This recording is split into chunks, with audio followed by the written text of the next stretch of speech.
मैंने श्रीमद् भगवद गीता तब तक नहीं पढ़ी थी जब तक मुझे ये ज्ञान नहीं हुआ कि हम सब आत्माएं हैं और ये जिंदगी हम आत्माओं के लिए एक इम्तिहान है अपने अंदर से अपने सबसे अच्छे रूप को बाहर निकालने का। और भगवद गीता इस इम्तिहान को पास करने की एक अहम किताब। भगवद गीता के 18 अध्याय हैं और ये संस्कृत में परमात्मा द्वारा दी गई थी। समय के साथ संस्कृत भाषा रोजमर्रा की जिंदगी से निकल गई और ये ज्ञान मनुष्य से दूर हो गया। समय समय पर भगवद गीता के साधारण अक्षरों में अनुवाद किया गया। इसी कोशिश को आगे बढ़ाते हुए आने वाले 9 मिनटों में भगवद गीता के कुछ अहम हिस्सों को अपने गुरु के आशीर्वाद से एक आसान रूप में मैं अपने 7 बिलियन भाई बहनों के चरणों में समर्पित कर रहा हूं। ये ज्ञान परमात्मा ने भगवान कृष्ण के द्वारा सबसे बड़े धर्म युद्ध महाभारत की रणभूमि कुरुक्षेत्र में अर्जुन को कुछ 5000 साल पहले दिया। ये वो वक्त था जब धर्म का बार बार उल्लंघन हुआ, परमात्मा का डर मनुष्य से निकल गया। लालच की होड़ में भाई ने भाई को मारने की कोशिश की और यही नहीं, एक ब्याहता औरत को भरी सभा में अपने बड़ों के सामने अपमानित किया गया। इससे पहले कि मनुष्य जाति धर्म युग से निकलकर पूर्ण रूप से कलयुग में जाती, युद्ध की रणभूमि में युद्ध से कुछ पहले परमात्मा ने गीता भगवान कृष्ण के द्वारा मनुष्य जाति के कल्याण के लिए दी। ऐसे ही जैसे कभी तुरा मोसेस को, गॉस्पेल जीसस को और कुरान प्रॉफिट मोहम्मद को दी। गीता, बाइबल, कुरान, तुरा, गुरु ग्रंथ साहिब परमात्मा द्वारा दी गई किताबें हैं जो किसी एक धर्म के लिए नहीं बल्कि पूरी मनुष्य जाति के लिए हैं, पूरी इंसानियत के लिए हैं, सब आत्माओं के लिए हैं, क्योंकि ये आत्मा को परमात्मा के बारे में, उसकी सृष्टि के बारे में और सबसे अहम ये उन कायदों के बारे में समझाती है जिनका आत्मा को मनुष्य के रूप में हर हाल में पालन करना होगा, रक्षा करनी होगी।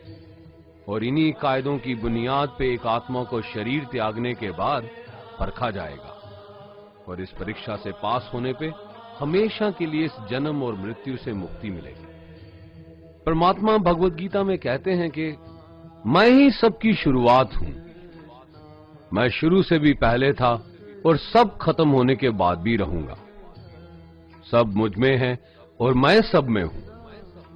जो भी तुम छू सकते हो, देख सकते हो, चख सकते हो या सुन सकते हो, वो सब मैं हूं।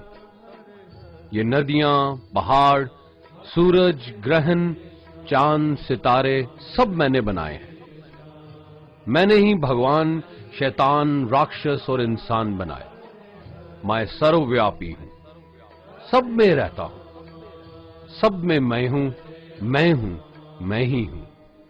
मैं ही ब्रह्मा बन के सब बनाता हूं और रुद्रा बन के सब नष्ट कर देता हूं। मैं ये सृष्टि यूं ही बनाता और तोड़ता रहूंगा ताकि आत्माओं को मौके मिल सके इस जन्म और मृत्यु से एक दिन मोक्ष पाने को, हमेशा के लिए परमात्मा के साथ रहने को। भगवद गीता कहती है कि इस सबसे बड़ी परीक्षा के लिए परमात्मा ने प्रकृति का निर्माण 5 तत्व हवा, अग्नि, जल, पृथ्वी और ईथर से किया, जिन्हें हम छू के, चख के, सूंघ के, देख के समझ सकते हैं। पर खुद परमात्मा इन 5 इंद्रियों की समझ से बाहर है। उन्हें आत्मा इन इंद्रियों से नहीं जान सकती। आत्मा 5 इंद्रियों के साथ वैसे ही है जैसे एक लोहे का रोबोट जिसे अपने बनाने वाले का कोई पता नहीं। अर्जुन को भी परमात्मा का विराट रूप देखने के लिए भगवान कृष्ण ने दिव्य नेत्र दिए। भगवद गीता समझाती है कि आत्मा अजन्मी है, इसे कोई मार नहीं सकता, कोई जला नहीं सकता, डुबा नहीं सकता, काट नहीं सकता। लेकिन आत्मा को परमात्मा के साथ हमेशा रहने के लिए ये परीक्षा रूपी जीवन में बैठना ही पड़ेगा। इस परीक्षा के लिए परमात्मा से बिछुड़ के आत्मा को पृथ्वी पे किसी न किसी रूप में जन्म लेना पड़ता है और 88 करोड़ जोनियों को जीने और भोगने के बाद एक आत्मा को मनुष्य का शरीर और दिमाग मिलता है, इस सबसे बड़ी मर्यादाओं की परीक्षा में बैठने के लिए। हर मनुष्य को इस पूरी परीक्षा के दौरान तरह तरह की अच्छी और बुरी भावनाओं के चक्रव्यूह में अपने ही भाई बहन या मित्रों के साथ डाला जाता है, जिसमें हर आत्मा को अपने अंदर के तामसिक और राजसिक अवगुणों से निकल के सात्विक जीवन में प्रवेश करने के मौके मिलते हैं। हमारे तामसिक गुण वो हैं जो हमारे अंदर हीन भावना पैदा करके हमें खुद को उदास और नुकसान पहुंचाते हैं, और हमारे राजसिक गुण हमें ईर्ष्यालु और लोभी बना के दूसरों के प्रति नुकसान पहुंचा सकते हैं। इस परीक्षा के दौरान हर आत्मा को तामसिक और राजसिक गुणों को खत्म करके अपने सात्विक गुणों से परिचित होना पड़ेगा। सात्विक गुण वो हैं जो आत्मा को अपने आसपास की हर चीज से जोड़े और उन्हें प्यार करना सिखाते हैं। परीक्षा के दौरान हर आत्मा को जीवन के चारों स्तंभ धर्म, अर्थ, काम और मोक्ष का ज्ञान पाके ही मुक्ति मिलती है। यही वो द्वार है जिन्हें समझ के ही आत्मा परमात्मा को समझ सकती है। पहला द्वार धर्म का है और शेर इसका प्रतीक है। धर्म वही है जो गीता में लिखा हुआ है, वेदों में लिखा हुआ है, गुरु ग्रंथ साहिब, बाइबल या कुरान में लिखा है। धर्म वही है जो धारण किया हुआ है, जिसे आपका दिल मानता है, जैसे झूठ नहीं बोलना, चोरी नहीं करना, भगवान का निरादर नहीं करना, दूसरों को नुकसान नहीं देना, यही सब धर्म है। और हर आत्मा को अपने जीवन काल में हर समय धर्म का पालन करना होगा और उसकी रक्षा करनी होगी। दूसरा द्वार अर्थ का है और घोड़ा इसका प्रतीक है। हर आत्मा अपने हर जीवन काल में अपने पृथ्वी पे होने का अर्थ या मूल कारण समझेगी। इस जिंदगी में भोगने वाली चीजें और रिश्तों का आनंद लेगी। अच्छा बेटा या अच्छी बेटी, अच्छा भाई या अच्छी बहन, अच्छा पति या अच्छी पत्नी बनके हर दुनियावी रिश्ते पर खरी उतरेगी और इस परीक्षा को पास करेगी। तीसरा द्वार काम का है। भगवत गीता समझाती है कि हर मनुष्य के अंदर काम, क्रोध, लोभ, मोह, अहंकार और ईर्ष्या जैसी 6 भावनाएं हमें अपने और दूसरों के प्रति नुकसान पहुंचा सकती हैं। इन भावनाओं को हर मनुष्य को हमेशा अपने नियंत्रण में रखना होगा, क्योंकि इनके बहाव में किया हुआ कोई भी काम हमारे जीवन भर की परेशानी का कारण बन सकता है।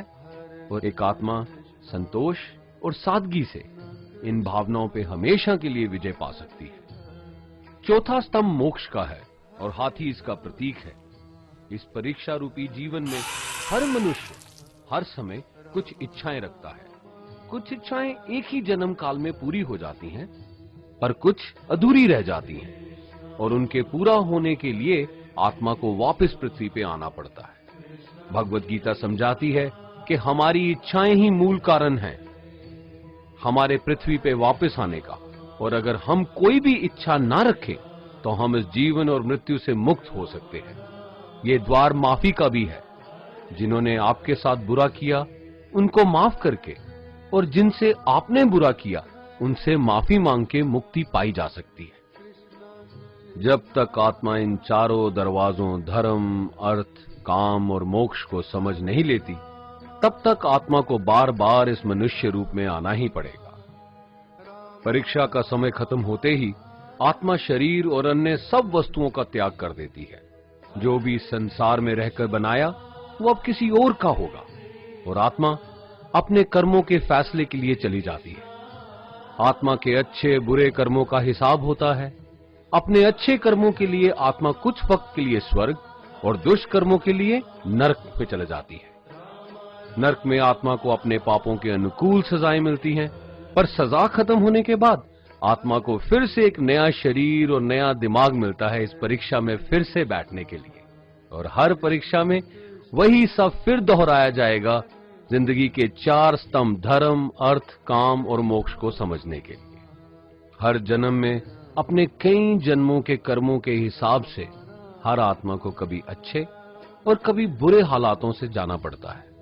लेकिन जब तक आत्मा परमात्मा के साथ योग को नहीं समझ लेती, वो मुक्ति नहीं पा सकती। भगवत गीता समझाती है कि मनुष्य अपने शरीर, दिमाग या दिल से भगवान को पा सकता है। शरीर द्वारा किए कर्मों के माध्यम से परमात्मा को पाने को कर्म योग कहते हैं। ऐसे कर्म जो परमात्मा की इच्छा से हों और दूसरों के कल्याण के लिए हों। वाल्मीकि ने रामायण लिख के श्रवण ने अपने माता पिता की सेवा और उन्हें चार धाम की यात्रा करवा के, मदर टेरेसा ने अपने प्यार और सेवा के माध्यम से, और मैडम क्यूरी ने वैज्ञानिक खोज में अपने जीवन का बलिदान देके अपने कर्मों द्वारा परमात्मा को पाया। भगवत गीता समझाती है कि एक आत्मा दिमाग से भी परमात्मा के साथ योग लगा सकती है। इसे राजा योग कहते हैं, क्योंकि दिमाग या मस्तिष्क सब इंद्रियों का राजा है। एक मनुष्य अपनी आस्था, सांस प्रणाली, आसन, अभ्यास, साधना और तपस्या से परमात्मा को इस योग के रास्ते पा लेता है। इस योग को समझने के लिए हमें अपने अंदर की एनर्जीज यानी चक्रा और कुंडलिनी को समझना पड़ेगा। आत्मा मस्तिष्क से मेडिटेशन या ध्यान लगा के परमात्मा के साथ योग लगा सकती है। शंकराचार्य, स्वामी परमहंस, स्वामी विवेकानंद और उनके जैसे कई योगी इस योग के रास्ते परमात्मा के साथ संधि लगा पाए। परमात्मा भगवत गीता में कहते हैं कि अगर किसी आत्मा को धर्म ना भी समझ आए, योग ना भी समझ आए, पर अगर वो मेरी शरण में आ जाए तो मैं उसके सारे पाप माफ कर देता हूं। परमात्मा को ऐसी दिल की गहराइयों से पुकार के पाने को भक्ति योग कहते हैं। चैतन्य महाप्रभु, मीराबाई और भगवान हनुमान इस योग के सबसे बड़े उदाहरण हैं। लेकिन कभी आत्मा अपने होने का मूल कारण भूल के धर्म का उल्लंघन करे या पाप के रास्ते पे निकल जाए तो उसे ठीक करने के लिए परमात्मा खुद किसी रूप में पृथ्वी पे जन्म लेते हैं। आइए श्री भगवत गीता, गुरु ग्रंथ साहिब, तुरा, बाइबल, कुरान या ऐसी किसी भी दीनी किताब को पूरा पढ़ के इस जिंदगी के असली मायने समझें और परमात्मा के साथ योग लगाएं।